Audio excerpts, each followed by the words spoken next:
thank y'all for coming, especially on holiday week. Sorry I kept you waiting there. We're on a kind of a quick turnaround. We're practicing today because the game's on Friday. Normally we'd have a light day today. This is going to be our one of our 2 main work days, and we moved it up so we can practice in a little sunshine too. So had to finish up getting ready for practice before I came up. So appreciate y'all waiting me out. Bye week came at what I think is an opportune time for us. We're really healthy. We'll be full speed. With the exception of maybe Zoe Bridges, he'll be a game time call, and then Ishmael Salim will be out. With the exception of those 2 guys, we'll be at full strength going into the game. I like where our team's at. I think we're probably as fresh and as healthy as anybody in the country going into what will be our 11th game. And play a Texas State team that we have a lot of respect for. I think Everett Withers is a really good coach. You can look at his track record and what he did at James Madison. They're playing their best football of the year, and you can't get when you're turning around a program like Everett's doing down there, you can't get caught up in the records. Their record, it is what it is, but the last 2 weeks they've played 2 other teams that are tied at the top of our conference. Georgia State, they lose 33-30 in a game where they had the ball late in the game with an opportunity to win. And then last week against Arkansas State, very, very competitive. They lose 30-12, but 2 huge plays turned against them there. Their punter tried to pull the ball down and run, and when it was 16-12, that resulted in a turnover there inside their own 20, which was a huge play, and then they fumble a kickoff return. Both of those directly led to quick Arkansas State scores, but I thought they really have played well the last 2 weeks. And if you look at them offensively, they're concerning to us just because their quarterback's a dual threat guy. He can make a lot of plays with his feet. He's played a lot of football, transferring him over from Mississippi State. They've got a couple wideouts that have made plays. The quarterback throws the back shoulder fade probably as well as anybody we've seen this year.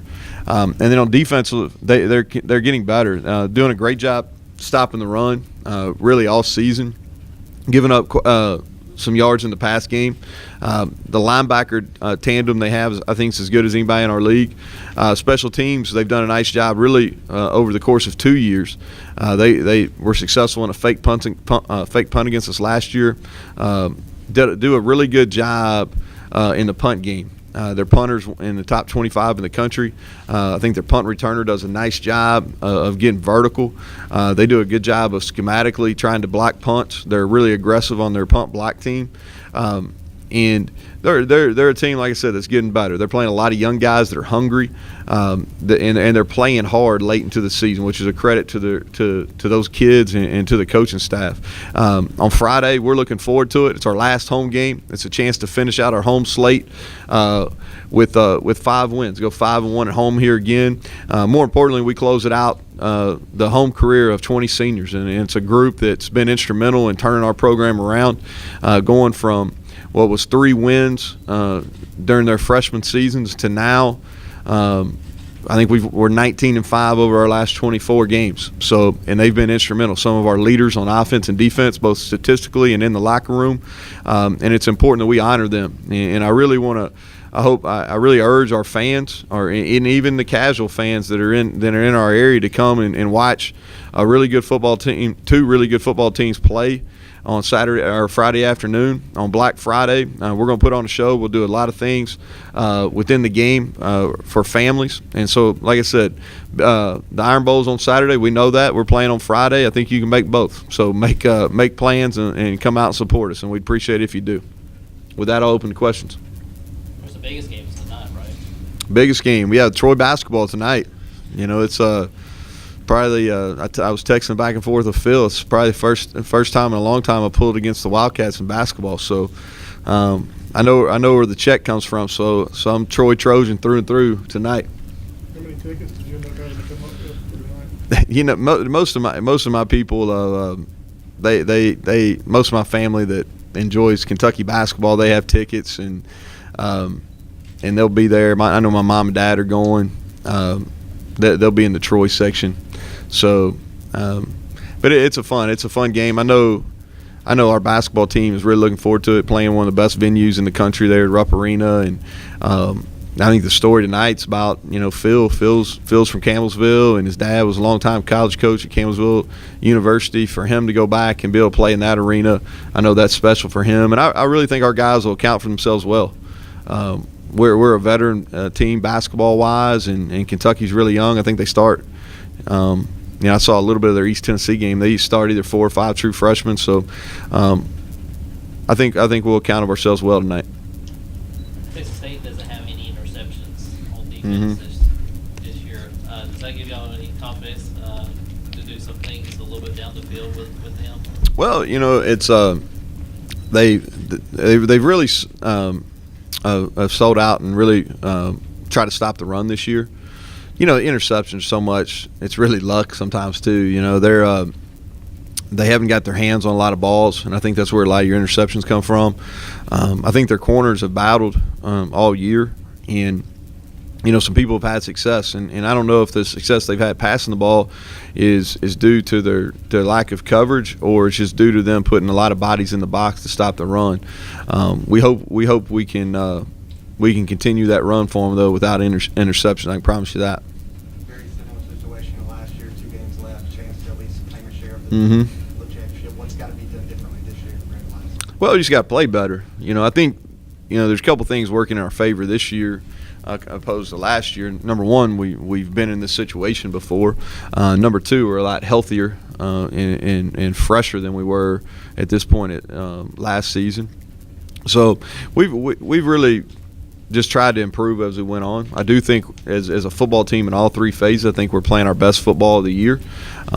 And it's our plan to finish strong, and we need to be 1-0. This is one of my favorite weeks of the year. Really, it's Thanksgiving week. None of our players are in school this week.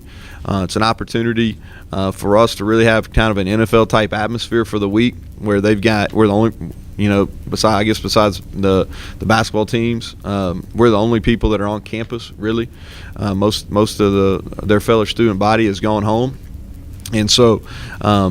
We're basically meeting and hanging out a lot as a football team, and we'll practice earlier. So our guys should be really well prepared heading into this game, and I expect us to continue to play well. They generate a lot of tackles for loss, especially out of that linebacking group. Is that on the running backs to pick up some of that, or is that going to be more Well, on the offensive line? They're a 3 down front, and they move and slant the front a lot. They've got some quicker guys. They're not as big as maybe some teams up front, but they're quick, and they do a good job of moving them. And our offensive line has got to be on the same page. I think that's going to be critical. We've got to get our big bodies on their big bodies. And then our running backs, when they do blitz and when our offensive line does get beat at the point of attack, our running backs got to do a good job of getting back to the line of scrimmage at a minimum. That's something, we were really poor at in 2015.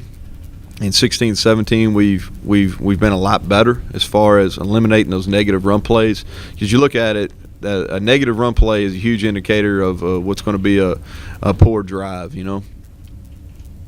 Coach, whether it be when you first got here talking about raising the Sun Belt Championship trophy to the beginning of this year, also having that be your goal, what's your mindset going into these last 2 games, knowing that if you win out, you can raise that trophy? Well, I think that you got to look at it from a little bit narrower point of view. I mean, our guys have done a good job probably since the South Alabama game, is just focusing in and locking in week to week.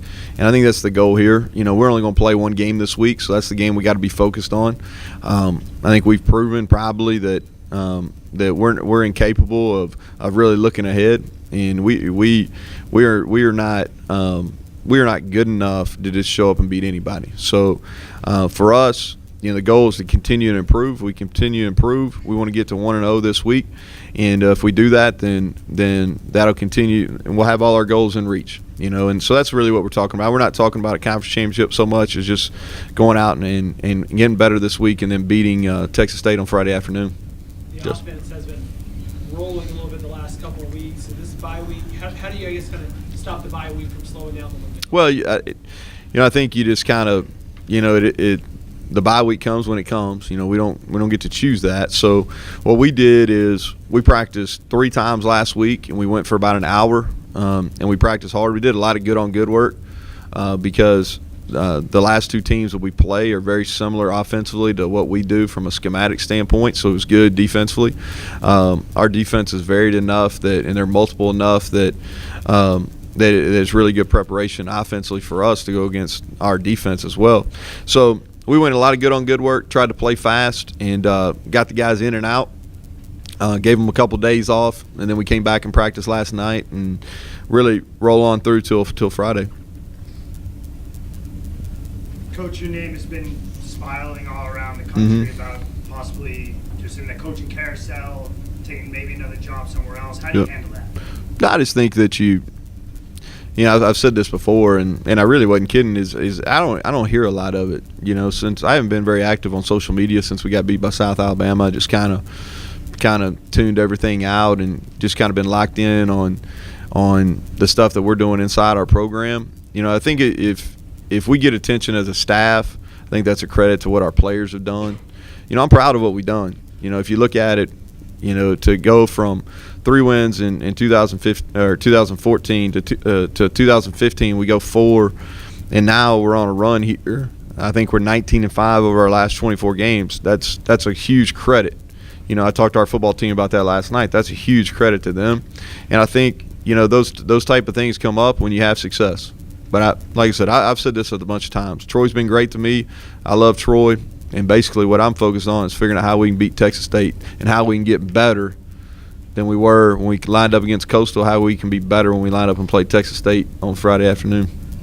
This might be the most important question you're asked this week, but what's on the menu for Thanksgiving? Yeah, so we'll have a team meal at 11 o'clock on Thursday, and a lot of our families of the staff and our players' families, we welcome them back, and we do it here in our cafeteria. Our cafeteria people come in on their own time, and we appreciate that. And we've done it now. This will be the 3rd year in a row we've done it, and it's a special time. Like I said, I enjoy this week. I really do, because what we do is we're able to grow as a football team.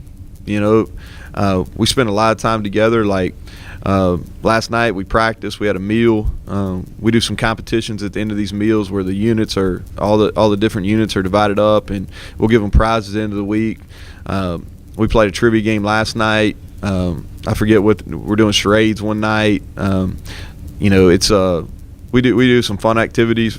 We're able to hang out. We're gonna make the basketball game available for them in our team meeting room tonight, so they can watch Troy and Kentucky basketball game. And like I said, you get more meeting time, you get more walkthrough time. We won't necessarily practice any different this week, but we get more preparation time than we would, just because they don't have the distractions. We still have some study hall just so they can get caught up on their assignments and those type of things, but there's not as many and distraction not the word, right? That's not the right word. It's really they just don't have as many things going on from an academic standpoint, from a social standpoint, as they would during a normal school week. Do you expect the linebackers to dominate like they did last year? The linebackers dominated last year for sure, and I'm frequently reminded of that. So I don't know. It'll be interesting. When we did a similar type deal during the preseason, and the quarterbacks and running backs were teamed up, and they swept it. So we'll see.